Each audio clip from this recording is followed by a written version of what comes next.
तप्त झालेले आहेत अंबादास दानवे यांच्यावर विधान परिषदेमध्ये त्यांनी शिवीगाळ केल्याचा आरोप अंबादास दानवे यांच्यावर केलेला आहे। अंबादास दानवे यांच्या राजीनाम्याची मागणी प्रसाद लाड यांनी केली आहे। जोपर्यंत अंबादास दानवे राजीनामा देत नाहीत तोपर्यंत सभागृह चालू देणार नाही असा इशारा त्यांनी दिलाय। सभापती महोदय, माझा मुद्दा हा आहे, जे काही वक्तव्य ज्याचं असेल त्याचं लोकसभेत झालेलं आहे, त्याचा संबंध आपल्या कामकाजाशी येतो का, हा माझा प्रश्न आहे।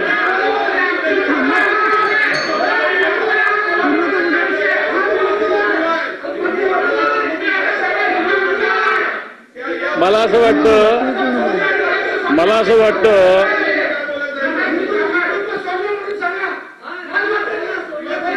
असं वाटतं हिंदुत्वाचा मुद्दा मांडणारे हे आपल्या सभागृहामध्ये हात नाही करायचा, माझ्याकडे हात नाही करायचा, माझ्याकडे हात नाही करायचा, तिकडे करायचा, तिकडे करायचा, तिकडे करायचा,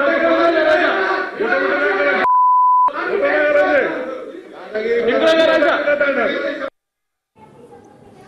तर अंबादास दानवे यांनी राजीनामा द्यावा अशी मागणी प्रसाद लाड यांनी केली आहे। लोकसभेत तर गोंधळ झालाच, मात्र त्यावरून राहुल गांधींच्या वक्तव्यावरून प्रसाद लाड यांनी विधान परिषदेमध्ये राहुल गांधींनी माफी मागावी आणि महाविकास आघाडीने आपली भूमिका स्पष्ट करावी असं म्हणताच अंबादास दानवे या ठिकाणी संतप्त झालेले आहेत।